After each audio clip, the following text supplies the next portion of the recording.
चलिए अब खबरें विस्तार से बता दें। सांसद धीरज साहू को लेकर पीएम का कांग्रेस पर निशाना। पीएम मोदी ने ट्वीट करके कहा है कि भारत में मनी हाइस्ट कथा की जरूरत किससे है जब आपके पास कांग्रेस पार्टी है जिसकी डकैतियां 70 वर्षों से प्रसिद्ध है।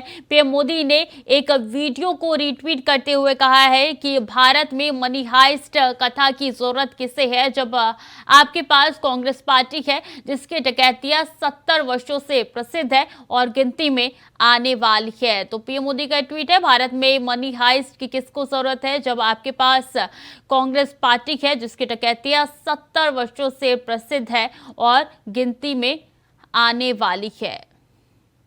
तो पीएम मोदी ने ट्वीट करके निशाना साधा है कांग्रेस पार्टी पर। बता दें कि राज्यसभा सांसद झारखंड से उनके घर पे तकरीबन 351 करोड़ रुपए बरामद हुए हैं। गिनती अभी भी जारी है, कई मशीन खराब हो चुके हैं और ऐसे में लगातार बीजेपी हमलावर है।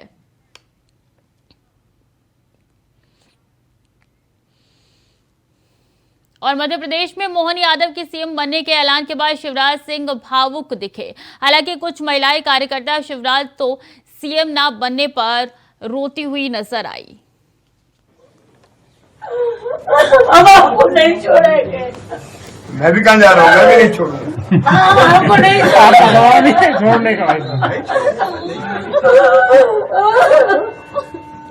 वो वाली बात नहीं है, लेकिन बात जी है कि आपने इतनी मेहनत की और आपने हमने आपके लिए बहनों ने आपको चुना है, आपको वोट दिया था भैया। सुप्रीम कोर्ट ने अनुच्छेद 370 पर एक बड़ा फैसला सुनाते हुए 5 अगस्त 2019 को लिए गए सरकार के फैसले को सही बताया है। रिपोर्ट देखिए। राष्ट्रपति संसद की सिफारिश पर यह घोषणा करते हैं कि यह दिनांक जिस दिन भारत के राष्ट्रपति द्वारा इस घोषणा पर हस्ताक्षर किए जाएंगे और इसे सरकारी गैजेट में प्रकाशित किया जाएगा, उस दिन से अनुच्छेद 370 के सभी खंड लागू नहीं होंगे, सिवाय खंड 1 के नामक तदनुसार पढ़ा जाएगा।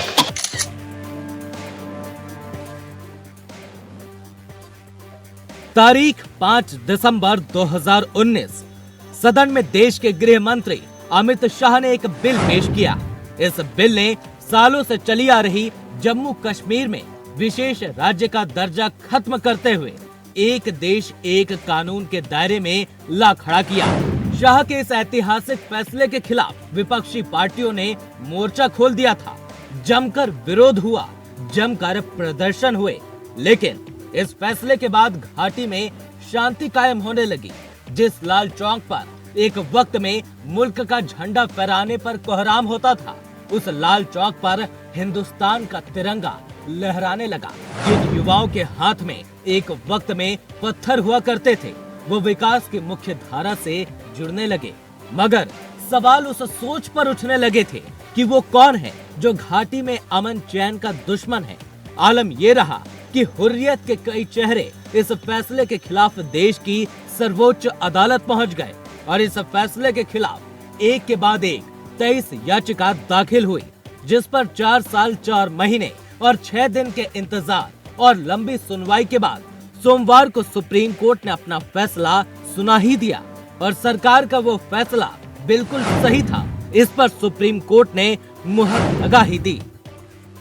When a proclamation under Article 356 is in force, there are innumerable decisions which are taken by the union government on behalf of the state government for the purpose of day-to-day administration. Every decision and action taken by the union executive on behalf of the state is not subject to challenge. Supreme court ने केंद्र सरकार के फैसले को सही ठहराते हुए धारा 370 को अस्थायी बताकर याचिकाओं को रद्द कर दिया, जिस पर देश के प्रधानमंत्री नरेंद्र मोदी ने प्रतिक्रिया देते हुए इस फैसले का स्वागत किया। पीएम मोदी ने सोशल मीडिया पर लिखा कि अनुच्छेद 370 को निरस्त करने पर आज का सुप्रीम कोर्ट का फैसला ऐतिहासिक है और 5 अगस्त 2019 को भारत की संसद द्वारा लिए गए फैसले को संवैधानिक रूप से बरकरार रखा है। ये जम्मू कश्मीर और लद्दाख में हमारी बहनों और भाइयों के लिए आशा, प्रगति और एकता की एक शानदार घोषणा है। न्यायालय ने अपने गहन ज्ञान से एकता के मूल सार को मजबूत किया है, जिसे हम भारतीय होने के नाते बाकी सबसे ऊपर मानते हैं। #नया जम्मू कश्मीर। पीएम मोदी के अलावा बीजेपी के कई दिग्गजों ने भी इस फैसले का स्वागत किया। वहीं कश्मीर के महाराजा रणजीत सिंह के बेटे करण सिंह ने भी इस फैसले का स्वागत किया। हालांकि साथ ही केंद्र सरकार से जम्मू कश्मीर को राज्य बनाने की भी मांग कर डाली। मेरी पहली प्रतिक्रिया तो ये है कि सुप्रीम कोर्ट ने बहुत बारीकी से हर एक विषय को देखा है। जो मैंने सुना चीफ जस्टिस जो पढ़ रहे थे उसमें एक एक क्लॉज, एक एक सब क्लॉज को उन्होंने देखा है और सब परिस्थितियां देखते हुए उन्होंने एक नतीजे पर पहुंचे हैं। मैं उसका स्वागत करता हूं क्योंकि बहुत दिनों से ये बात हवा में थी, तो अब कम से कम स्पष्ट हो गया है कि जो हुआ वो वैध था।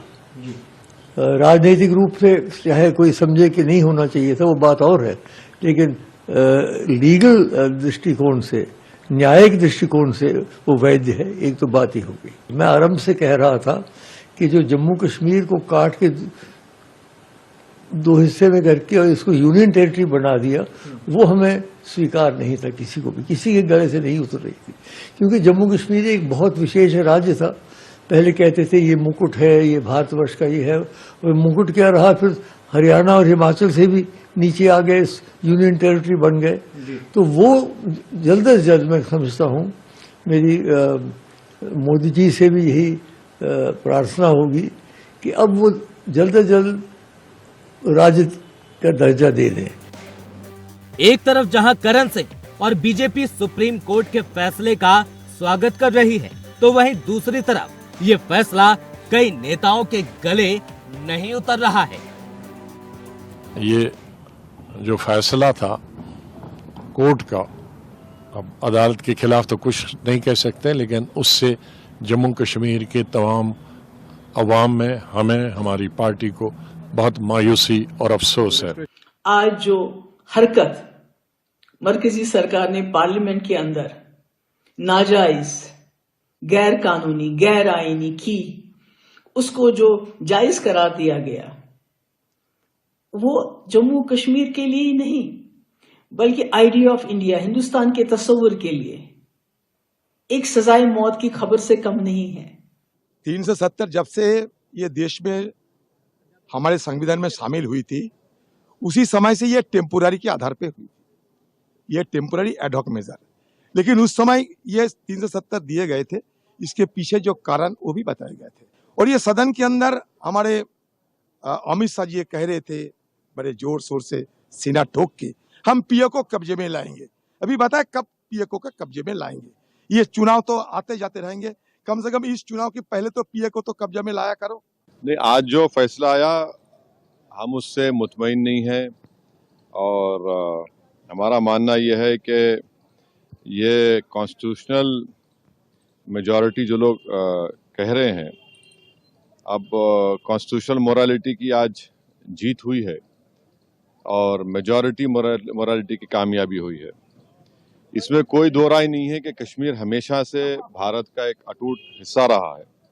बट अटूट हिस्सा जब हम कहते हैं तो उसका जो रिलेशनशिप है यूनियन से, उसको तो आप डिनाई नहीं कर सकेंगे।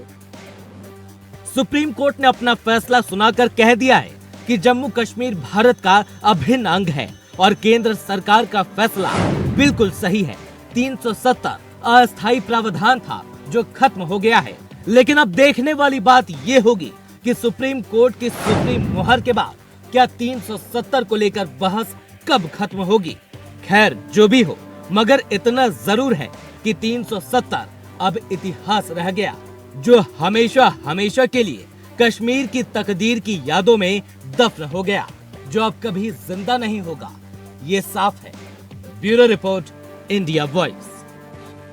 राष्ट्रपति संसद की सिफारिश पर यह घोषणा करते हैं कि यह दिनांक जिस दिन भारत के राष्ट्रपति द्वारा इस घोषणा पर हस्ताक्षर किए जाएंगे और इसे सरकारी गैजेट में प्रकाशित किया जाएगा, उस दिन से अनुच्छेद 370 के सभी खंड लागू नहीं होंगे, सिवाय खंड 1 के नामक अनुसार पढ़ा जाएगा। और शिवराज सिंह चौहान ने प्रेस कॉन्फ्रेंस करते हुए कहा है कि उन्हें भरोसा है कि एमपी सरकार आगे भी विकास के रास्ते पर ही चलती रहेगी। उस दिन जब आपको ध्यान होगा, जो संदर्भ था वो ये था कि बाकी दिल्ली में है, आप दिल्ली जाएंगे क्या।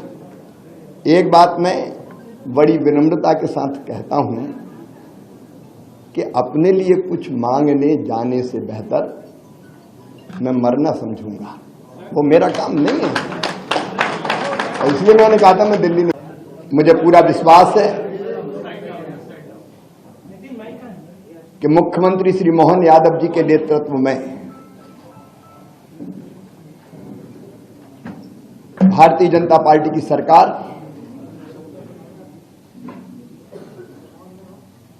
जो तेजी से काम चल रहे हैं उनको पूरा करेगी, लोक कल्याणकारी योजनाओं को लागू करेगी और प्रगति और विकास की दृष्टि से मध्य प्रदेश नई ऊंचाइयां छुएगा। मैं सदैव उनको सहयोग करता रहूंगा। यहां से विदाई ले रहा हूं तो मुझे इस बात का संतोष है कि 2023 में फिर भारी बहुमत से भारतीय जनता पार्टी की सरकार बनी है। मेरा मन आनंद और संतोष से भरा हुआ है। लाखों कार्यकर्ताओं के परिश्रम से, प्रधानमंत्री जी के आशीर्वाद से, उनकी लोकप्रियता के कारण और केंद्र और राज्य की भी कल्याणकारी योजनाओं के कारण, जिसमें लाडली बहना का भी योगदान जबरदस्त है, ये सरकार बनी। लेकिन मेरे मन में संतोष है। और मैनपुरी के करहल में जहां जयमाल कार्यक्रम के दौरान दूल्हे को शराब के नशे में देख दुल्हन ऐसे भड़क गई कि दुल्हन ने शराबी दूल्हे से शादी से इनकार कर दिया। बारात स्वागत के बाद जयमाल कार्यक्रम हुआ। इस दौरान दूल्हा लड़खड़ाने लगा। दूल्हा सचिन को नशे में लड़खड़ाते देख दुल्हन हैरान रह गई। इसके बाद डीजे पर भी दूल्हा अपना सहरा उतार नाचने लगा। शराबी दूल्हे की हरकत देख दुल्हन ने शादी ना करने का ऐलान कर दिया, जिससे बारात में हड़कंप मच गया। शादी ना करने की बात सुन दूल्हे के होश उड़ गए। वहीं शादी को लेकर बारातियों में भी जमकर मारपीट शुरू हो गई। आखिरकार गांव के जिम्मेदार लोगों ने समझा बुझाकर मामला शांत कराया और बारात सुबह बिना दुल्हन के बेरंग वापस लौट गई।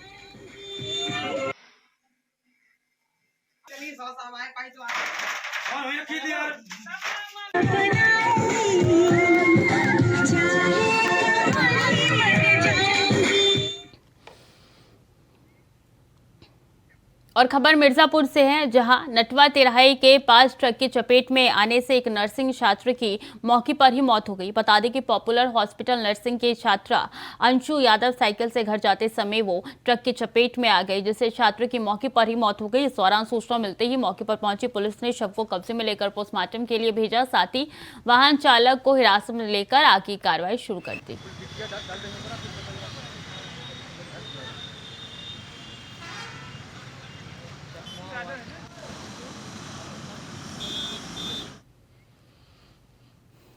अगली खबर चंदौली से है, जहां अज्ञात कारणों से राशन की दुकान में भीषण आग लग गई, जिससे लाखों का सामान जलकर राख हो गया। वहीं दुकान में आग की लपटें देख आसपास के लोगों ने जब शोर मचाया तो फायर ब्रिगेड को खबर दी गई। तब फायर ब्रिगेड की टीम मौके पर पहुंची और आग पर काबू पाया।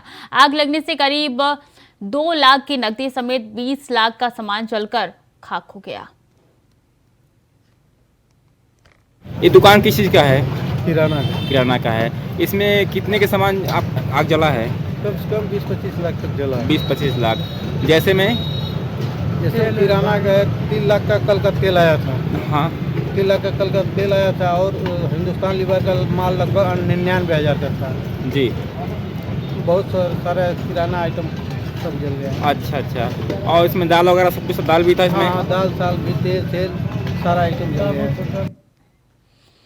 फतेहपुर में एक महिला इंस्पेक्टर की वर्दी में रील वायरल हुई है, जिसमें महिला इंस्पेक्टर एक खनन कारोबारी के साथ नजर आ रही है। ड्यूटी के दौरान बनाए गए इस वीडियो के वायरल होने पर एसपी ने संज्ञान लेते हुए मामले में सीओ जाफरगंज को जांच सौंप दी है। जानकारी के मुताबिक महिला औंग थाना की थानाध्यक्ष है।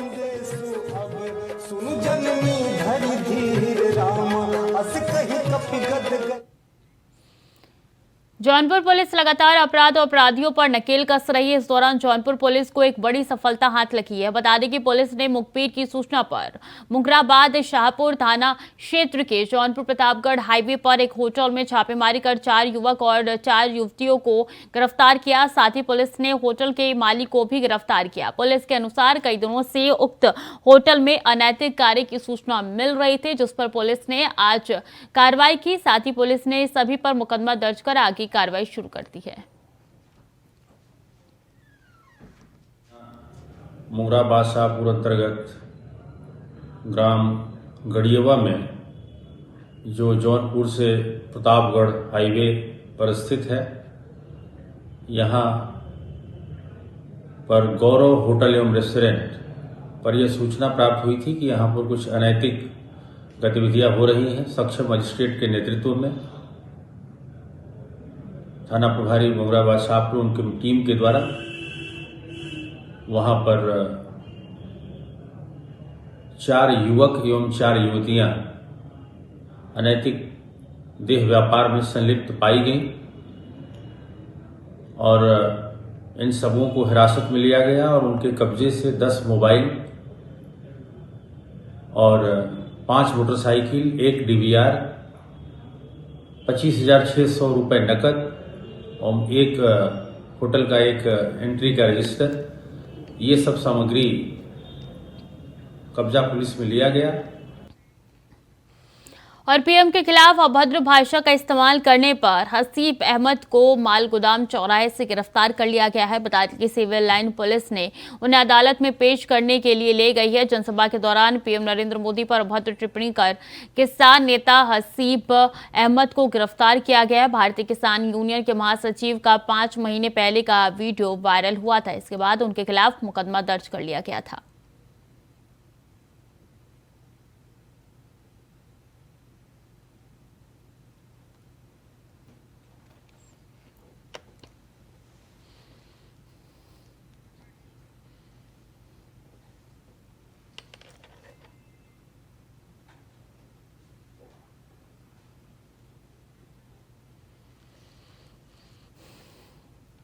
खबर अलीगढ़ से है, जहां रिश्तों को शर्मसार करने वाली एक घटना सामने आई है। बता दें कि एक महिला ने अपने देवर और नंदोई के ऊपर रेप करने का आरोप लगाया है। साथ ही महिला का आरोप है कि उसके पति ने भी उसके साथ नहीं दिया, जिसके बाद पीड़ित महिला ने पुलिस को तहरीर दी। साथ ही पुलिस ने महिला की तहरीर पर मामला दर्ज कर आगे कार्रवाई शुरू कर दी है।